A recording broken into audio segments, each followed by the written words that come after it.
జగన్ టైంలో స్టార్ట్ అయ్యి, ఆ తర్వాత తీవ్ర గొడవల కారణంగా ఆపేసి, ఇప్పుడు ఈ ప్రభుత్వం వచ్చాక పూర్తి చేస్తున్నదే ఈ నక్షా ప్రాజెక్ట్. ఏం లేదు.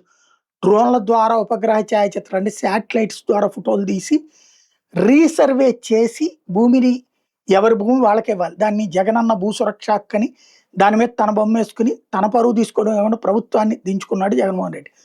దాన్ని ఈ ప్రభుత్వం తెలివిగా నక్ష అంటే కేంద్ర ప్రభుత్వ పథకాన్ని అమలు చేస్తున్నా అని ప్రకటిస్తుంది. తద్వారా ప్రాపర్టీ కార్డ్ ఇస్తారు విదేశాలు.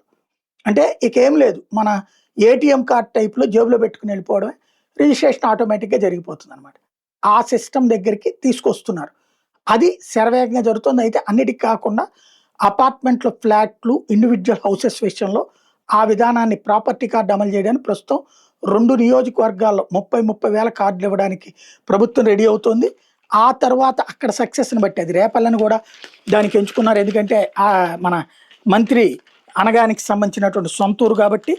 అదే సందర్భంలో రాష్ట్రంలో 123 మున్సిపాలిటీలు, అలాగే కార్పొరేషన్స్, వీటిట్లో 50 లక్షల నిర్మాణాలు, 40 లక్షల ఇళ్ళు. అంటే 50 లక్షలు వచ్చేటప్పటికి అపార్ట్మెంట్లో ఫ్లాట్లు, 40 లక్షల ఇళ్ళు, 10 లక్షలు కమర్షియల్ బిల్డింగ్స్, 2,31,000 ఖాళీ స్థలాలకి ప్రాపర్టీ కార్డు ఇస్తారు. అందులో ఒకటి యజమాని పేరు ఉంటుంది, ఫ్లాట్ నెంబర్ ఉంటుంది, కార్పెట్ ఆర్ బిల్డప్ ఏరియా ఉంటుంది.